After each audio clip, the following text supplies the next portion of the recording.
Bienvenidos amigos a esta nueva edición de su programa Cara a Cara. Estamos con toda la iglesia celebrando las fiestas de estas grandes figuras de la historia de nuestra fe, San Juan Diego y a nuestra amada Virgen de Guadalupe. Así que para todos los católicos del Nuevo Mundo, una feliz fiesta, una feliz celebración de nuestra querida Virgen la Morenita.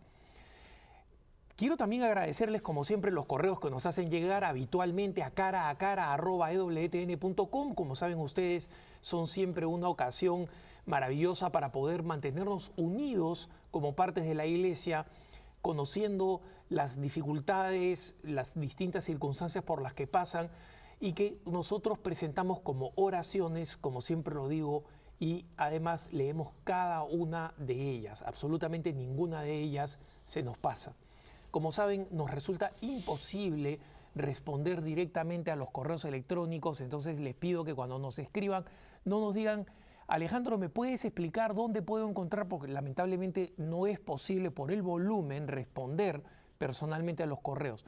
Pero quiero garantizarles, como lo he hecho antes e insisto, los leemos todos. Y aquellos que contienen alguna pregunta los convertimos en estos programas que cada tanto tenemos de preguntas y respuestas.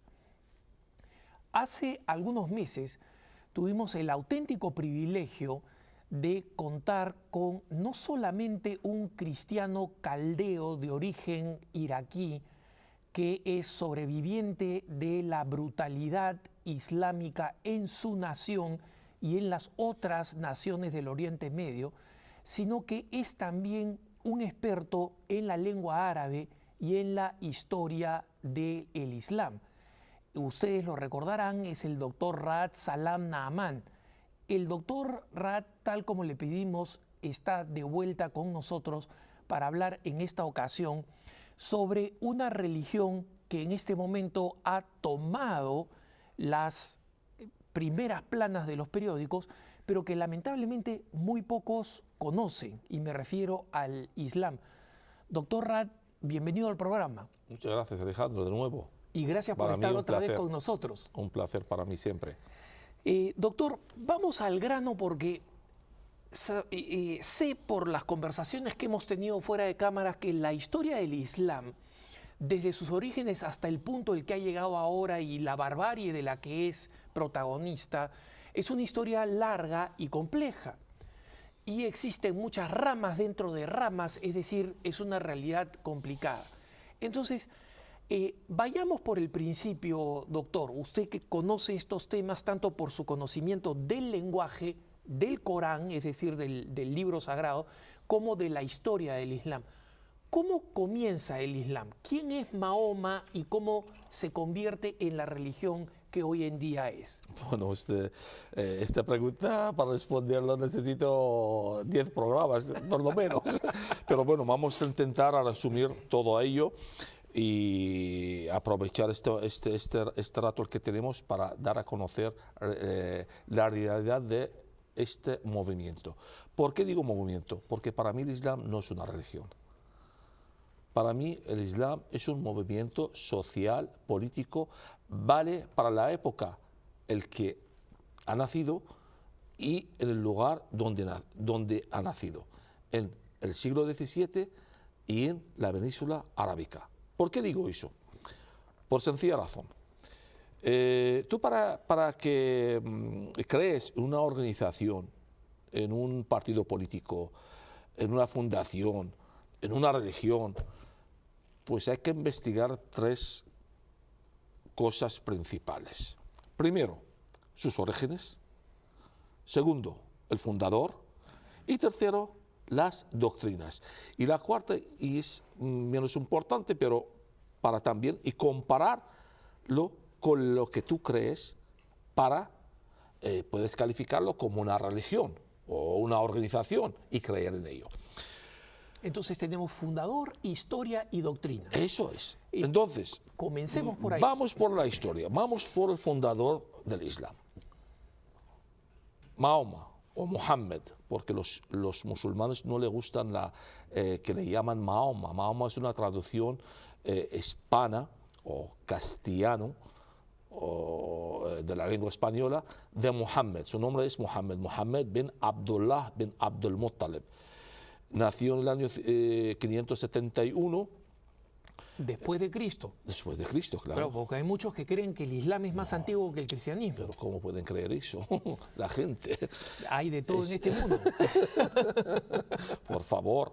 Y de hecho, quien dice el Islam es una religión y es que si es un cristiano católico, creyente, y dice que el Islam es una religión divina, ¿qué hace ser cristiano católico? Si él cree que es una religión divina, pues el Dios es uno. Se manda un mensaje, pues se cambiamos y ponemos musulmanes. Por eso que yo como cristiano y como estudioso del Islam, yo creo que es un movimiento social político nada más, ni una religión divina ni nada, y es un cumplimiento también de la profecía de Jesús en Mateo 24, cuando dijo Jesús, en los últimos días vendrán detrás de mí profetas falsos y proclaman en el nombre de Dios y van a tener muchos seguidores. Ese es el cumplimiento de esta profecía que estamos viviendo en los últimos días. Ahora bien, volvemos a la origen del Islam. Mohammed bin Abdullah bin Abdul Muttalib nació en el año 571. Su padre murió antes de su nacimiento y su madre a la edad de 6 años. Pasó el cuidado a su abuelo Abdul Muttalib. A la edad de 2 años más tarde murió su abuelo y pasó el cuidado de su tío Abu Talib, el padre de su primo Ali.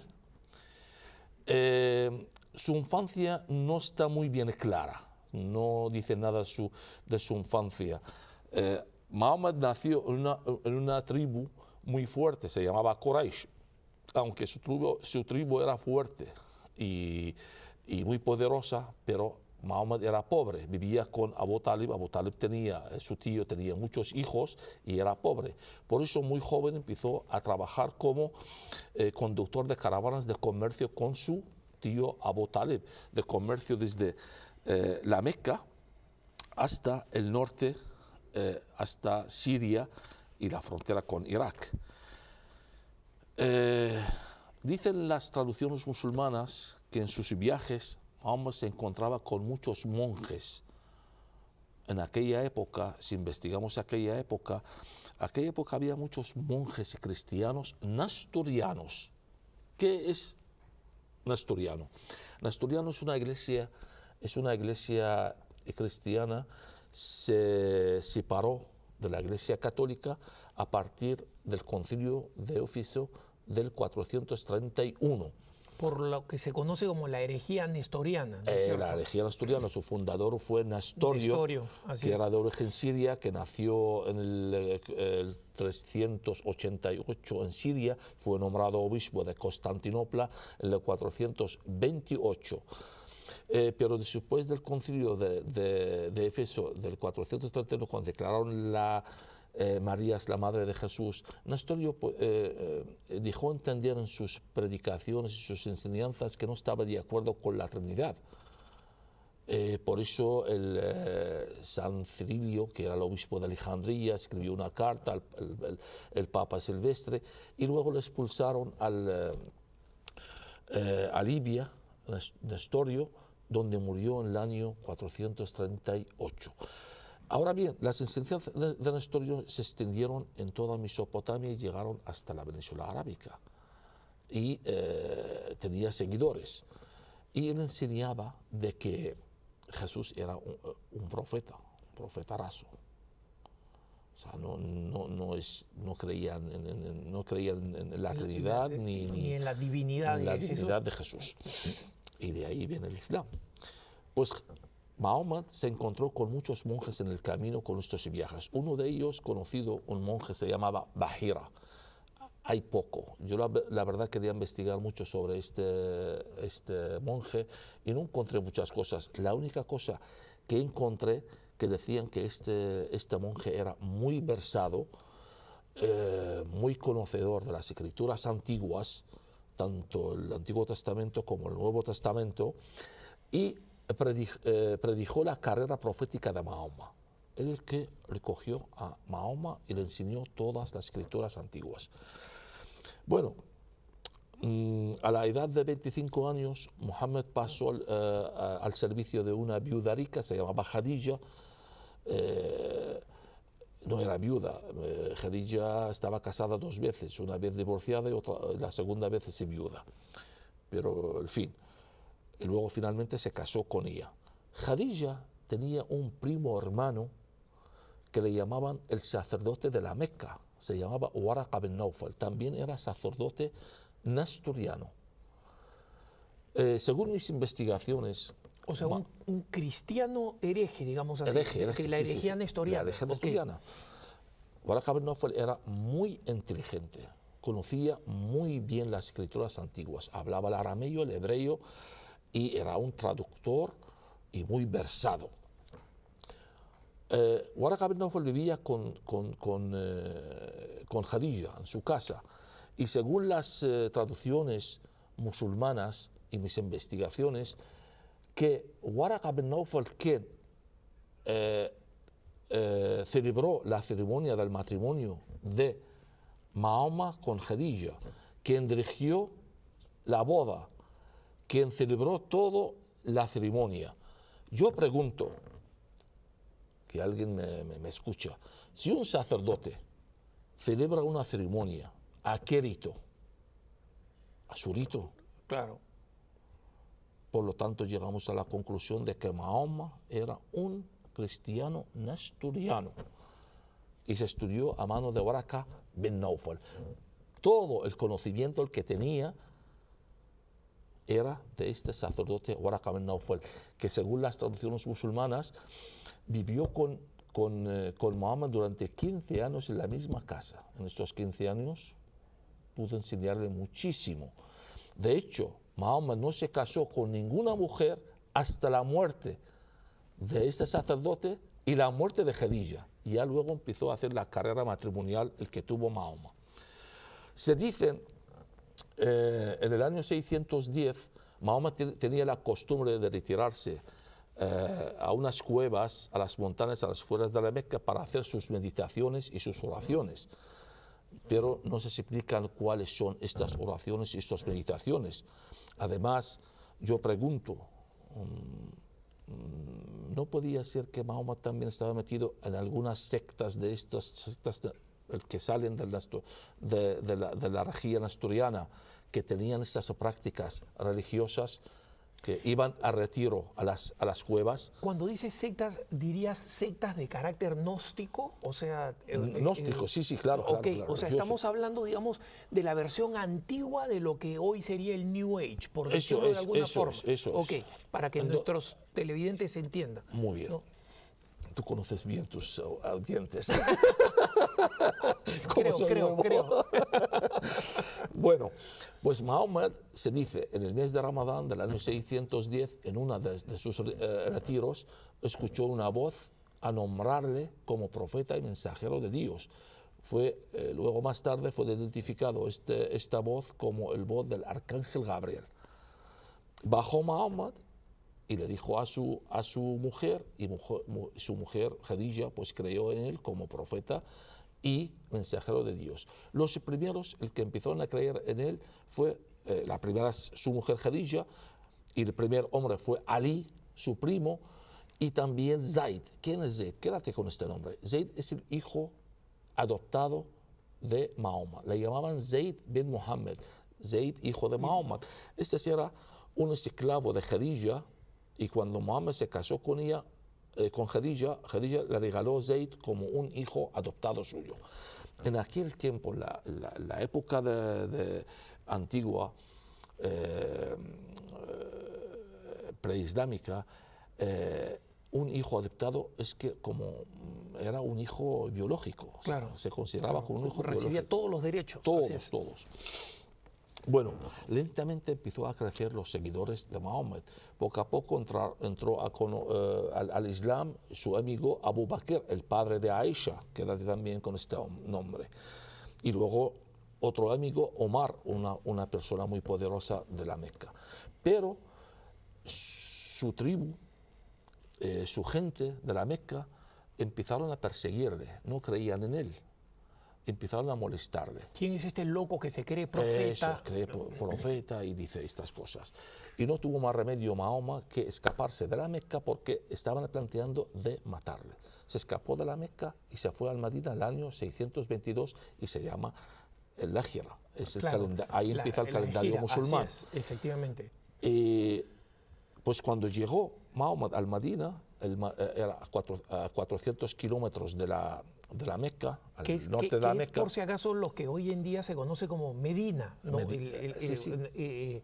El doctor Raad conoce perfectamente el árabe y nos está dando los nombres árabes originales. Sí, pero no se llamaba Medina antes, se llamaba Yathrib. Cuando llegó Mahoma de ahí cambiaron el nombre a Madina o Medina.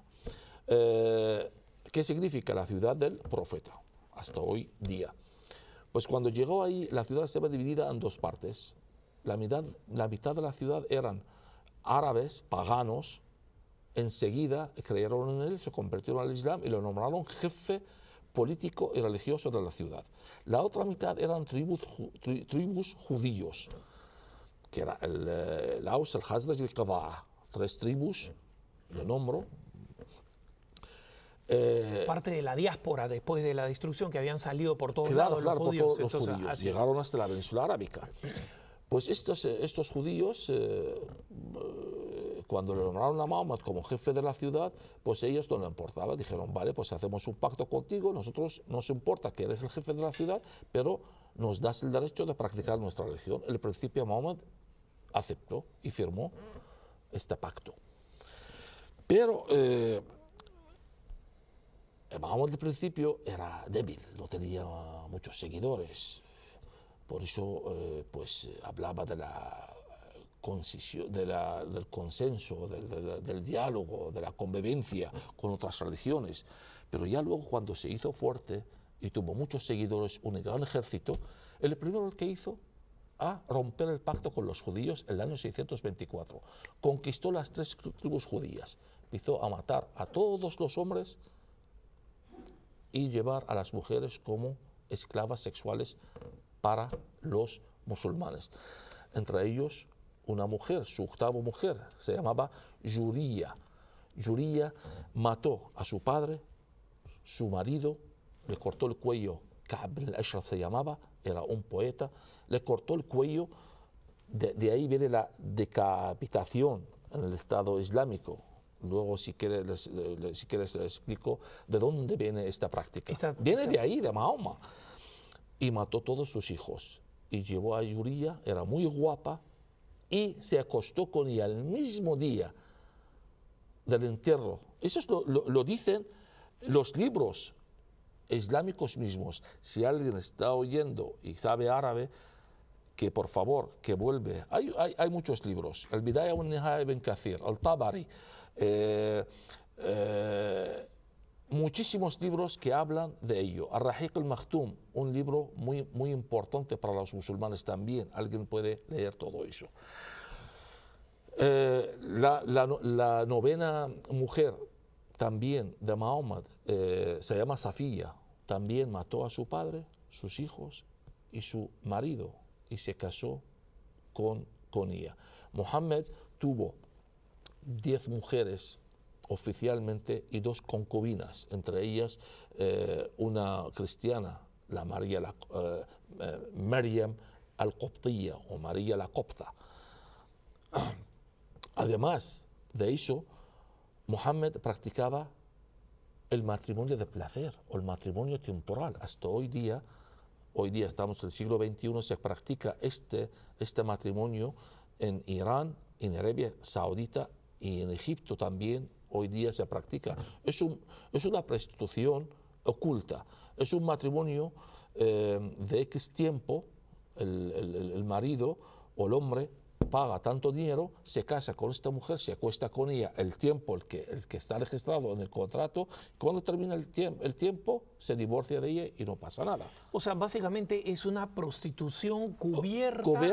Con una formalidad pseudo religiosa. Eso es. Okay. Hasta hoy día, hasta hay agencias vulgarmente no quiero llamar el caso, pero hay agencias en Irán, hay agencias también hoy el Estado Islámico también vende esclavas sexuales y hace el matrimonio de placer también en el norte de Irak.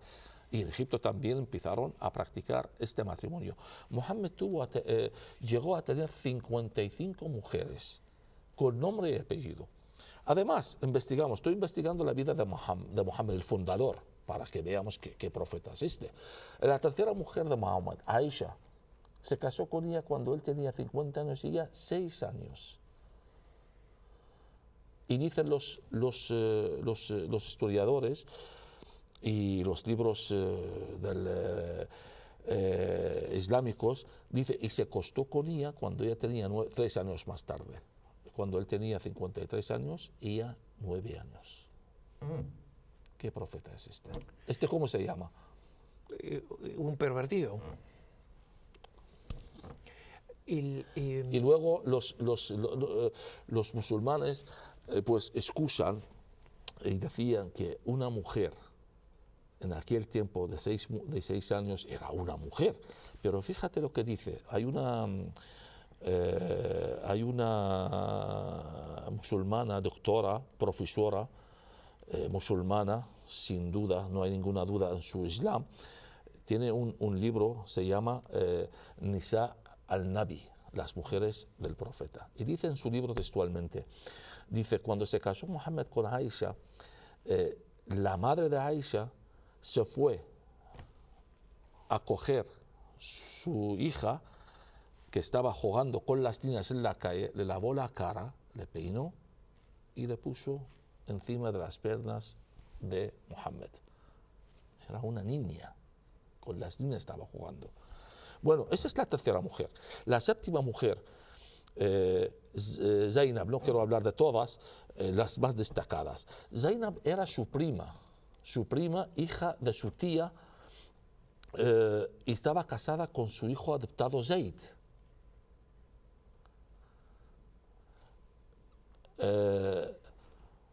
Tenían Zainab y Zayd, el hijo adoptado de Mohammed, tenían problemas matrimoniales como todo el mundo.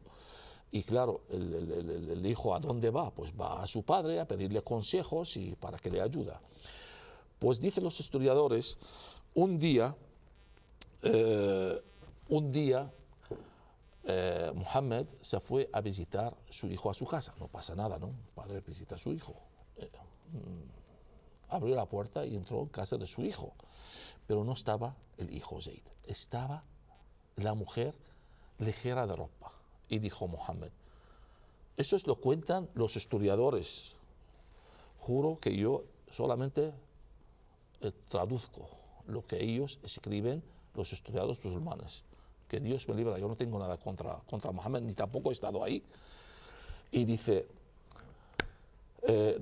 Mohammed a Zainab, bendita sea Dios el que le ha dado esta belleza. Y salió, no hizo nada el hombre.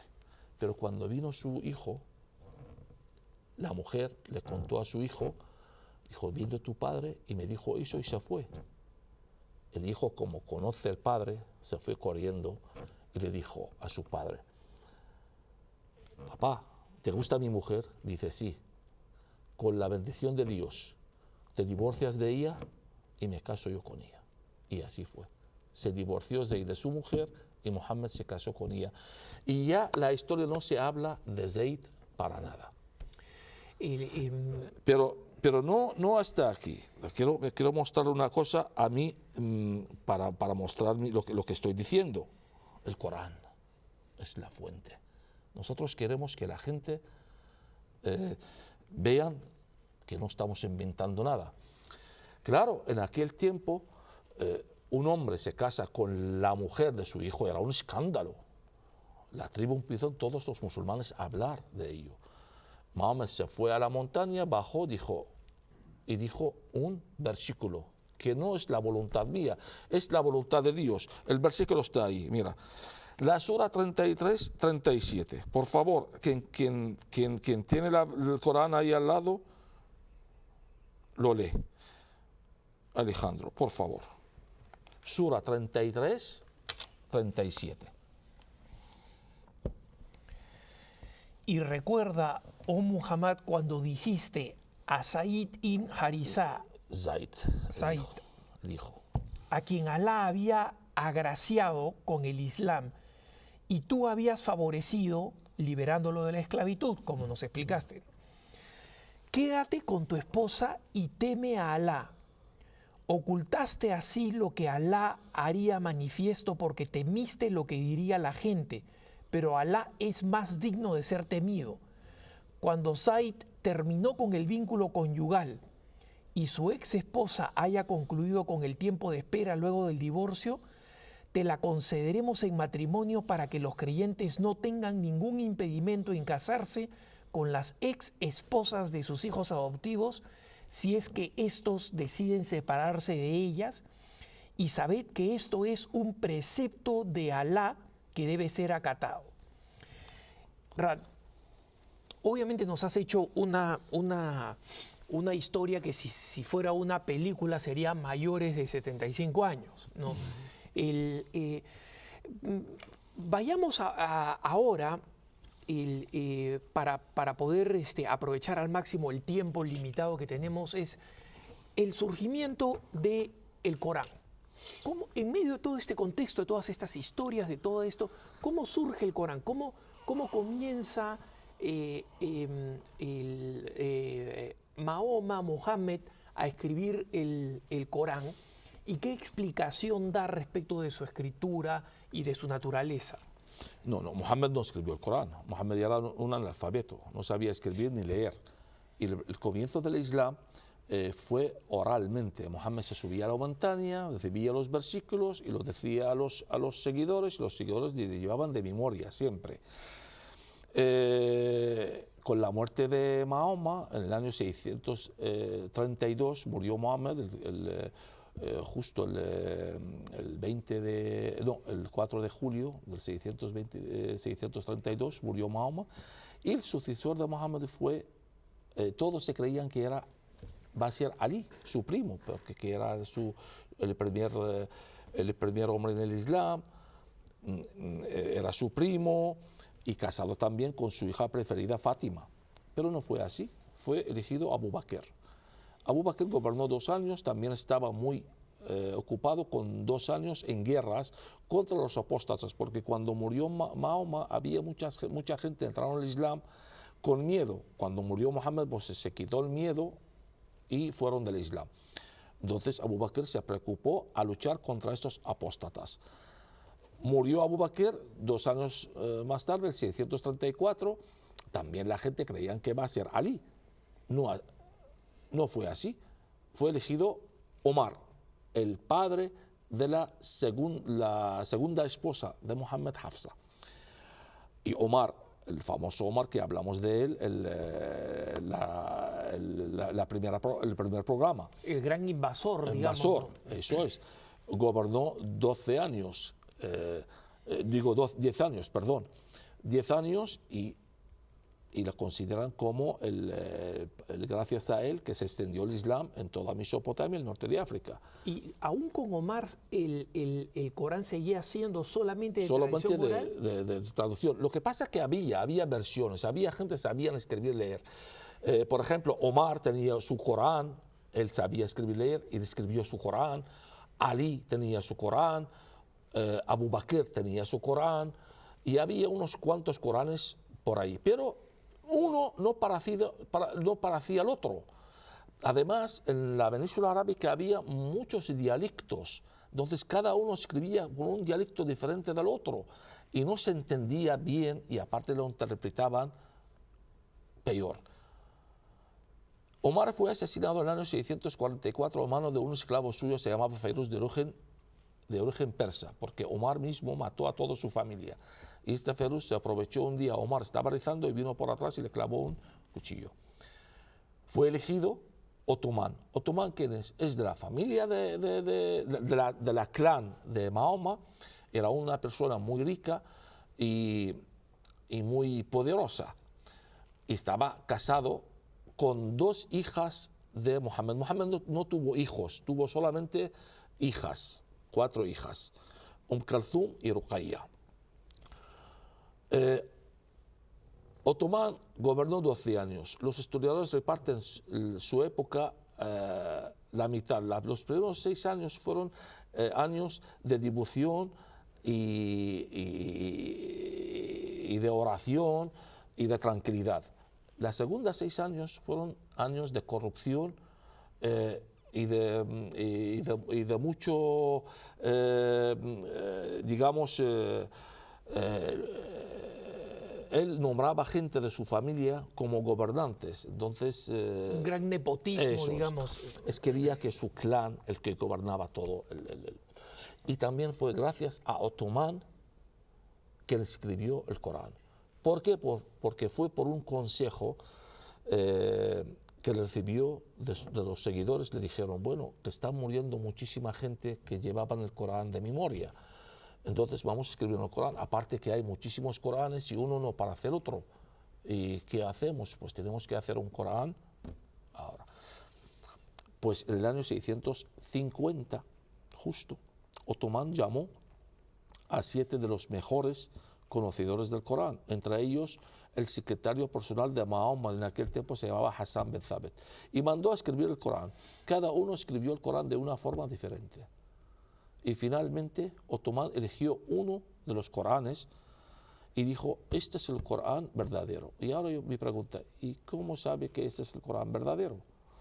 Además quemó todos los Coranes y cogió este Corán. Y fue este Corán el oficial, según los musulmanes, hasta hoy día. Yo también desescribo con ellos, porque no hay ningún manuscrito del Corán original de 650. Los musulmanes, aunque en Arabia Saudita, en todo el mundo, dicen, sí, pero nadie le ha visto.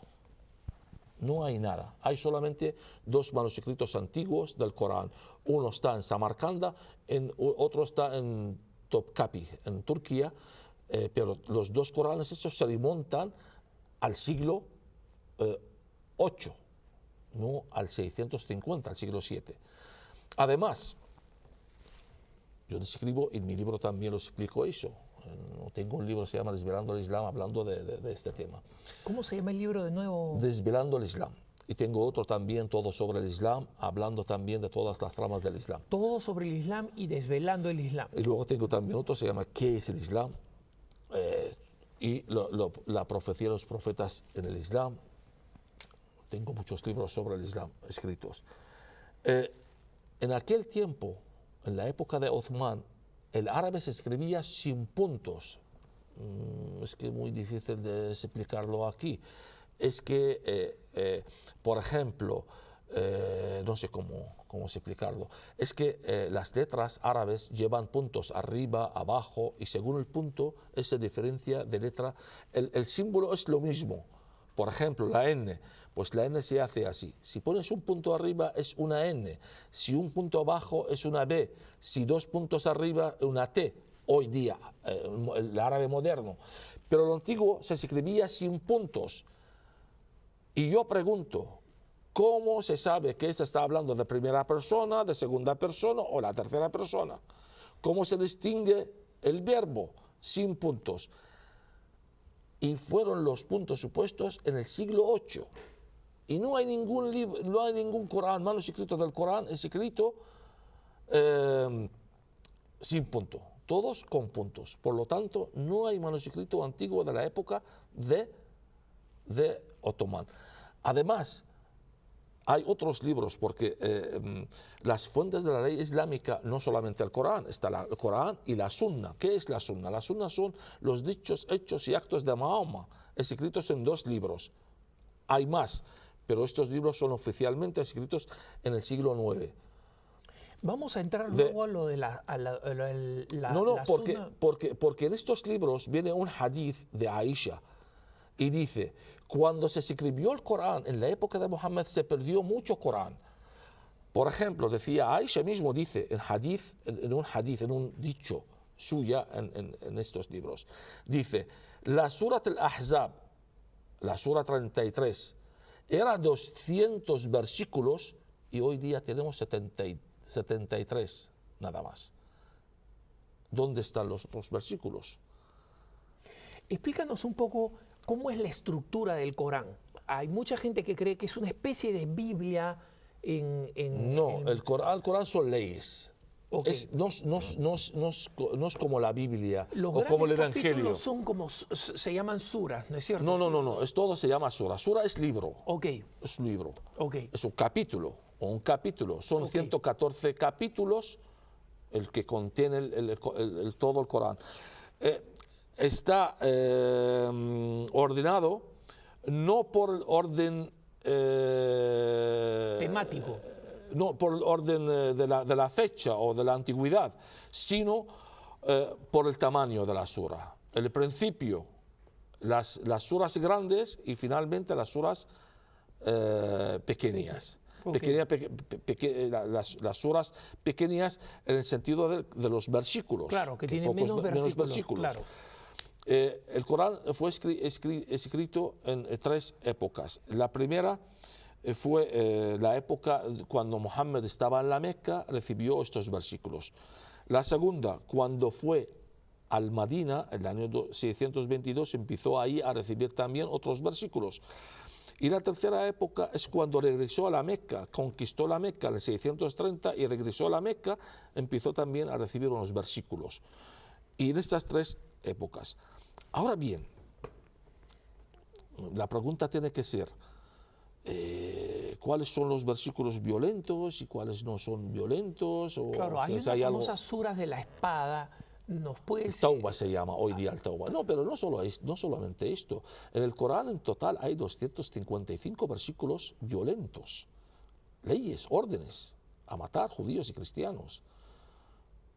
No tiene un límite, es un orden, es una ley. A luchar, al jihad, la guerra santa, a hacer el jihad. Y estas suras, hay muchísimos. Yo puedo leer todas, las tengo todas en la cabeza. Por eso tengo el pelo muy rizado. Tenías el pelo lacio antes de leer el Corán, ahora. Ahora se ha rizado mucho. Por tanto, pero bueno, hay muchos versículos en el Corán hablan del jihad. Y el jihad es un pilar muy importante en el Islam. Es el 6º pilar, el más importante en el Islam. Todo musulmán tiene que practicar el jihad. Eso, ahora bien, algo tiene bueno el Corán. No todo matar, es verdad. Hay 124 versículos, hablan de paz, de diálogo, de la convivencia, de todo. ¿De dónde viene esto? Esto viene porque la primera época de Mahoma era débil, no tiene muchos seguidores, no tiene fuerza, pues empezó a decir estos versículos que hablan del consenso. O sea, yo puedo leer muchísimos de ellos, 124, de llevar bien. O sea, por ejemplo, podemos leer un versículo que está muy bien, el versículo 3, la sura 3, el versículo 3, puedes tú leerlo también. ¿Por qué yo creo que te lees todo eso? Porque para que no, aunque eso está al favor. Él te reveló el libro con la verdad corroborante de los mensajes anteriores y reveló antes también la Torá y el Evangelio. Pues es decir, diciendo que Dios es el mismo Dios el que reveló los 5 primeros libros de la tradición judía, nuestros primeros libros es una continuación y claro, está bien. Se lo pone en línea de continuidad, claro, digamos, con cristianos y judíos. Y luego también hay otros textos, por ejemplo la sura 2, el versículo 136, creemos en todos los profetas anteriormente revelados y todo eso. Ahora bien, pero ahora yo estoy hablando de hay 255 versículos que hay que matar a los judíos cristianos.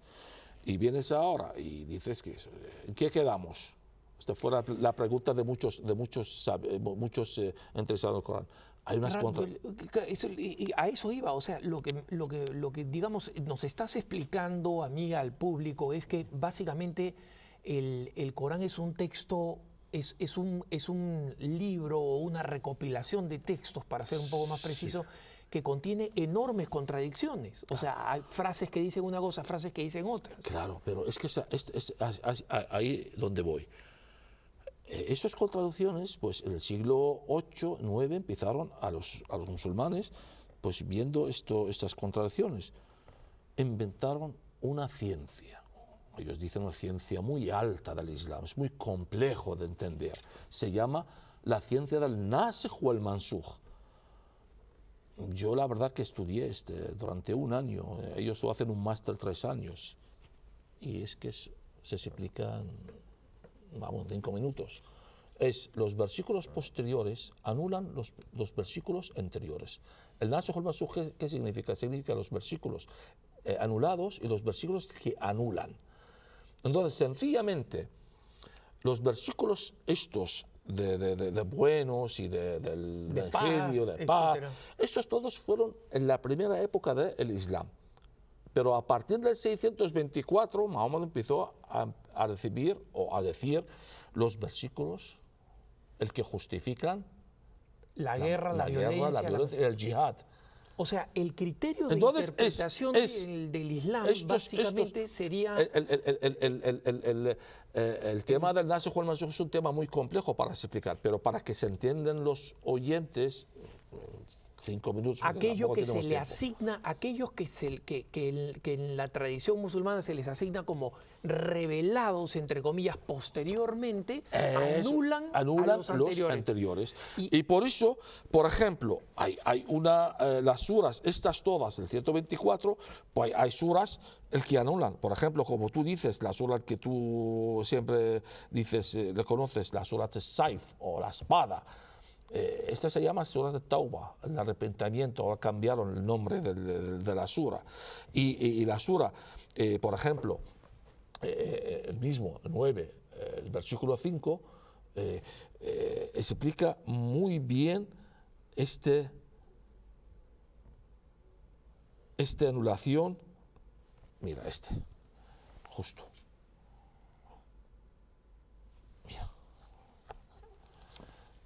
Que todo, anula todo. Les recuerdo a los hermanos televidentes que la razón por la cual Rab me da a mí los textos para leerlos es porque él ha clarificado muchísimo muchos de los mitos que existen en torno al Islam, y no es infrecuente que sea acusado de estar manipulando los textos. Por eso me los da a mí para que yo los lea directamente de esta versión oficial, ¿no? Que es más de fiar que yo. Para ellos, porque como soy un ignorante, ¿no? Mas cuando hayan pasado los meses sagrados, Muharram, Rajab, Dual Qadá, Dual Hijjah, en los cuales se os ha vedado el combate armado, matad a los idólatras donde quiera les halléis, capturarles, cercadles y tendedles emboscadas en todo lugar. Pero si se arrepienten y aceptan el Islam, cumplen con la oración prescrita y pagan el zakat, dejadles en paz. El tributo, el zakat es tributo. Ciertamente Alá es absolvedor misericordioso. Claro, después de que mataste a todos, Alá es misericordioso. Eso es, claro. En el nombre de Dios. Y estos son... Entonces, perdóname, Rab, que con esto, que te interrumpa, porque muchos de nuestros televidentes encuentran que cuando algunos líderes musulmanes, allí donde son pequeñas minorías, en algunos de nuestros países en América Latina o incluso en España, tú has visto que, sucede acá también en Estados Unidos, ya sea en inglés o en español, normalmente citan 2, 3, 4 pasajes del Corán que hablan específicamente de la paz, de la tolerancia con las otras religiones. Y dicen, con esto demuestro yo que el Islam es una religión de paz. Lo que tú nos, es el engaño. Ok, eso es lo que tú nos estás diciendo, que es un engaño, eso es un porque engaño, esos pasajes han sido anulados por los pasajes violentos. No dejáis engañar, porque de esta forma predican los musulmanes. Leen estos 124 versículos que hablan de paz, pero en realidad estos versículos están anulados. Además, en el Islam está permitido el engaño. Claro. Si está al favor del Islam. Si favorece al Islam, está bien mentir. Y no lo digo yo, lo dice el mismo Corán, Sura 8, el versículo 30. le vas a leer. Te vas a quedar alucinado. Con este, mira, 8:30. Aquí está. Mira cómo está. El Islam se permite 30. Eso es. Y recuerda, oh Muhammad, cuando se confabularon contra ti los incrédulos para capturarte, matarte o expulsarte de tu territorio, se confabularon y Alá decidió castigarles porque Alá es quien mejor desbarata los planes de sus enemigos. Y en el 31 dice, continuó, y cuando se les recitan nuestros preceptos, dicen quienes desmienten al mensajero, por cierto que oímos, y si quisiéramos podríamos decir palabras similares, pues estas no son más que fábulas de nuestros ancestros. Porque Dios es que lo que quiere decir aquí que se permite decir cosas Que son fábulas, con que son fábulas, mentiras. son mentiras, para favorar al mismo Islam. Además, la gente, pues, a lo mejor los oyentes dicen, bueno, pues algo tendrá el Islam, porque no todos los musulmanes son malos. Hay musulmanes son buenos. Alguien dice, bueno, yo tengo porque yo el otro día, por ejemplo, estuve dando una conferencia, se levantó una chica, pues yo, mi vecino se llama Farouk, que es muy buena persona, muy majo y no sé qué, que nosotros no estamos hablando de personas, no estamos hablando de Jamal, de Karim, de Mohammed, de Ali. Estamos hablando de la religión en general. Ahora bien, la pregunta debe de ser, ¿hay musulmanes buenos y hay musulmanes malos? Hay terroristas y hay musulmanes más pacíficos. Es verdad, no todos los musulmanes son terroristas. Si son 1.300 millones de musulmanes terroristas, pues pagámonos, ¿no? O sea, el mundo va a ser... Apagamos la luz y nos vamos. Pata arriba, ¿no? Pero la gente está muy equivocada cuando dicen hay musulmanes moderados. En mi opinión, no hay un musulmán moderado. El Islam es uno. El Islam es aquel musulmán el que cree en el libro, en el Corán. Nosotros somos cristianos porque seguimos a Cristo. Por eso los llaman cristianos. El musulmán sigue un libro, que es el Corán. Y el Corán tiene 255 versículos, hablan del yihad. Y el yihad es un pilar importante en el Islam. Por lo tanto, no hay un musulmán moderado. Todos los musulmanes tienen que creer en estos libros. Ahora bien, hay tres tipos de musulmanes. Hay musulmanes que aplican el yihad a rajatabla, luchan, matan. Estos son los terroristas, los yihadistas. Afortunadamente son la minoría de todos los musulmanes. No todos los musulmanes son terroristas. Segundo grupo es la mayoría, el que son creyentes, practican el Islam, pero no hacen el jihad. Hacen el jihad de otra forma. Pagan el zakat. El zakat, ¿dónde va? Va al jihad. Y aquí la pregunta es... el impuesto que sirve para financiar la guerra contra... Claro. Y esas son la mayoría. Y la tercera parte es la muy minoría, que son los musulmanes no practicantes, los ateos, que pasan olímpicamente del Islam. Pero últimamente o actualmente muchísima gente de la segunda clase están pasando la primera clase y también de la tercera clase pasan directamente a la primera clase.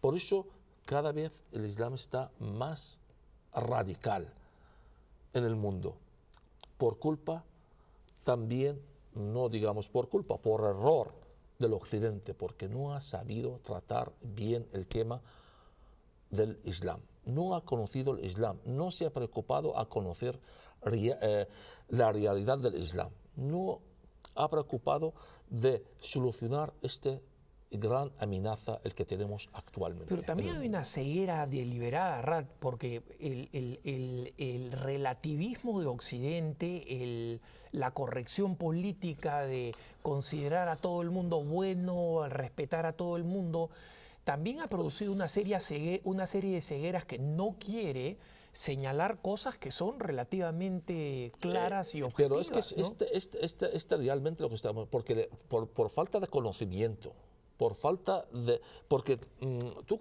cuando quieres enfrentar un enemigo tienes que conocerle. El conocimiento es muy, muy importante. No es el conocimiento de que dejar otro que te asesora, porque también, y voy más allá, en realidad en el Occidente se dependen de traductores musulmanes árabes, de asesores musulmanes árabes, consejeros musulmanes árabes. Y voy a decir una cosa, que el musulmán y el árabe nunca traiciona su religión ni su patria. Aparte, nunca saca los trapos sucios de su religión. ¿Quién saca sus trapos sucios de su religión? Nadie. Entonces no va a aconsejar bien, va a aconsejar su opinión o traducir a su manera.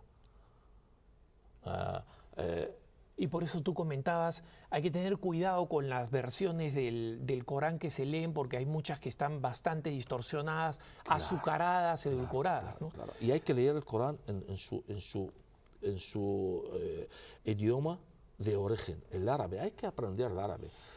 Hay que preparar gente nativa, gente occidentales, especialistas en la materia, que sepan el árabe bien, que pueden asesorar bien, depender de los medios del mismo Occidente, no dependen de los árabes musulmanes. Rad, dos preguntas. Comencemos con la primera. Cuando tuvimos el gusto de tenerte para que nos explicaras la terrible situación que viven nuestros hermanos cristianos, tus hermanos, tú mismo como miembro de la comunidad cristiana caldea iraquí, nos explicabas que en realidad el Islam era difícil describirlo, aunque tenía muchos puntos en común, en concreto, digamos, el Corán. Existían distintas ramas Hablemos de las dos principales que la gente escucha, ¿no? Y que a veces entran en conflicto entre sí. Los chiitas y sunitas, o chiís y suníes. Sí. ¿Podrías darnos una idea sencilla, muy breve, de qué cosas significa cada una de estas ramas? Bueno, muy breve, no sé si podría. Es que nos quedan 4 minutos del programa, así que vamos a tener que... Bueno, la división del Islam fue a partir de la muerte de Mahoma, y especialmente a partir del 4 califa ortodoxo Ali. Fue la división después de la muerte de Ali. Ali tenía 2 hijos, son nietos de Mahoma, el Hassan y el Hussein. Ali se fue a Irak, cambió la capital del Islam del Medina y se fue al Kufa en Irak. Y cuando murió Ali, el sucesor de Ali tiene que ser su hijo mayor, el Hassan. El Hassan le faltaba un poco de voluntad, era débil, pero tenía un harén de mujeres, tenía casi 99 mujeres, y eso significa mucho dinero. Y tampoco le interesaba mucho el califato. El gobernador de Damasco, Muawiyah, se llamaba Muawiyah, le ofreció acceder del califato a él y para que él dejara el califato. Pero como tenía otro hermano, el Hussein protestó, digo, yo también estoy aquí. Pues llegaron de acuerdo. Si muere el Hassan antes, el califato se queda para Muawiyah, pero si se muere Muawiyah, vuelve el califato al Hassan, y si muere el Hassan, el califa sea el Hussein, el hermano menor del Hassan. Muawiyah tenía otro hijo, se llama Yazid, era un bicho, también quería el califato, y no era un musulmán practicante. Este asesinó al Hassan, y luego murió Muawiyah, y según el pacto, el califato vuelve al Hussein.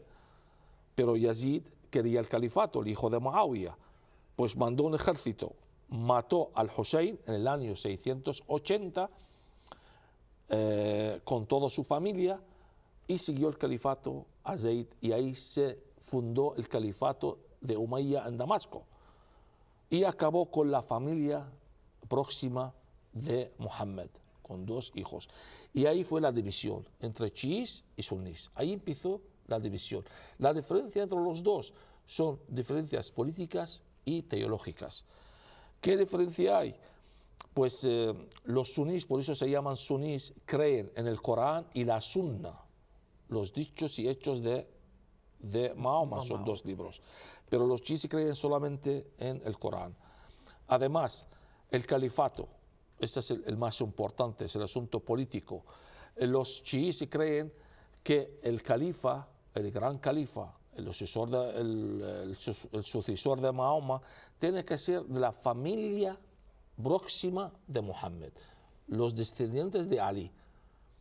Los sunís dicen no, tiene que ser de la tribu, no precisamente tiene que salir de la misma familia, de la tribu. Por eso, por ejemplo, Ayatollah al-Khomeini se considera de la línea directa de Ali, el primo de Mahoma. Pero Abu Bakr al-Baghdadi de ISIS se considera de la clan de Muhammad, por eso se llama al-Quraishi.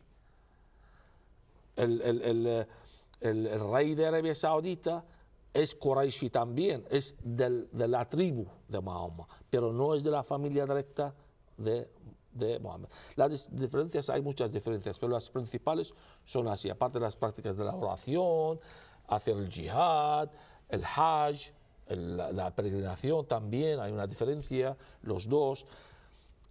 Pero claro, el programa no nos da para Pero tanto. nos has dado un panorama magnífico, Rad. Te agradezco infinitamente por esto, y yo creo que hay un tema también muy vinculado a este, que es el tema de las cruzadas y la relación que ha tenido el cristianismo con el pasado del Islam. Así que quiero comprometerte todavía una vez más para tenerte en un próximo programa. Gracias por haber estado con nosotros. Yo me despido de ustedes, el Señor los bendiga y nos vemos. Quédense con la programación de EWTN. Hasta la próxima.